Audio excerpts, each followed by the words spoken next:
wider policy as well. So, for example, what we're seeing is that after Biden tried to essentially create capital controls around Bitcoin so that financial institutions, banks would not touch Bitcoin and would separate themselves from the wider crypto industry, now we're seeing the opposite.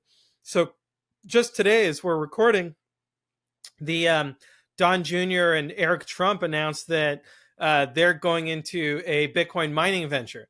And all of the banking regulators are announcing that they're open for business when it comes to banking Bitcoin related businesses and exchanges and brokerages. So I think that with a completely different regulatory environment, that means a lot more dollars can flow into Bitcoin. And that, I think, would break the diminishing returns theory. And then people will be left scratching their heads of, okay, well, what does this mean? Um, but I don't think we're going back to like 500% returns, right? Which is where Bitcoin was in the very early days.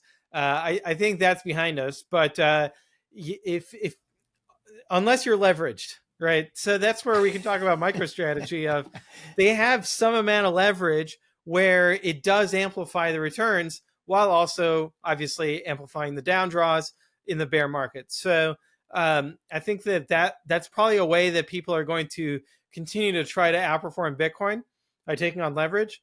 And that means that they're going to be borrowing dollars. And so on the other end of that, that means that there's people who are going to be long Bitcoin in a way that is downside protected because the leveraged trader is providing the buffer for you from a capital perspective. And so for all the people who've been complaining about Bitcoin being too volatile, well, they're the perfect people to be lending dollars to leveraged traders. Yeah. How do you see, this makes me think of, SOB 121, just the sell pressure, or maybe a lack of sell pressure is maybe the best way to say it, with the repeal of SOB 121, banks coming in and lending. Because if people can lend, if you can do this, the Japanese, yen carry trade, or the Hugo Stennis trade, or, in what Sailor's doing, I mean, whatever you want to call it, and you're borrowing in the crappy currency, and then you're holding the good currency, is that, it feels like the trade, right? Like that is the trade going forward. And it feels like it might be for a while, just because the people at the top, they love that trade. That's an amazing trade. I kind of want to run that for as long as I possibly can, to a large extent. No? Yeah, I agree. And I see this as the end game. So in 2014, I wrote an article called Speculative Attack, which is exactly describing this dynamic. And it's how currencies compete on the global market. And so as long as US dollar interest rates are lower than Bitcoin's returns, expected returns, then that carry trade makes sense. So I think that it'll continue. Uh, it's an open question as to how this ends.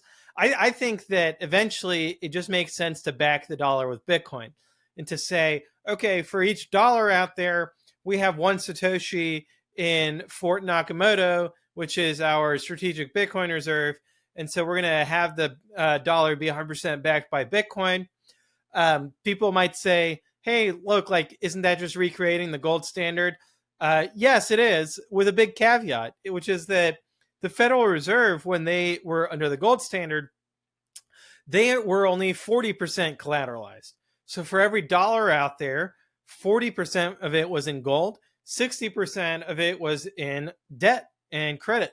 So here, what I'm saying is that if we have it be 100% backed, then we avoid a lot of the problems that plagued the gold standard. And then it's just a matter of political will. Do we have the political will to pass a constitutional amendment that says only balanced budgets, no more national debt? We played around with that and it burnt us. And so I think that that's the future I hope for my kids. I think that would really establish a level of prosperity that would be unprecedented in human history. So hopefully that's what we're working towards. Do you think I was talking to someone the other day, I don't know if it was Tony Yazbak or Samson or somebody, and they said the government, whatever exists of them someday, will make it illegal for you to mess with the Bitcoin network, because it will become of that level of, money / strategic importance, et cetera, et cetera. Is that something you could foresee as well? Arguably, it already is illegal. Broadly speaking, cyber criminal activity of hacking into other people's computers is already illegal. Um, then it's a matter of, okay, well, does that really matter with North Korea, right? That they're the ones who are hacking into exchanges and extracting it and laundering it through different mechanisms. Um, so I don't know what the from a practical matter what more they can do, uh, other than saying, "Hey, look, we're going to be mining Bitcoin, so we're going to be providing some of the security around it." Um, what would be great would be that they say, "Hey, look, the strategic Bitcoin reserve, we can actually be a part of your multisig, so we can help you with wallet recovery if needed." And that would be kind of a collaborative custody mechanism that some people might want. Um, but yeah, that's an interesting idea.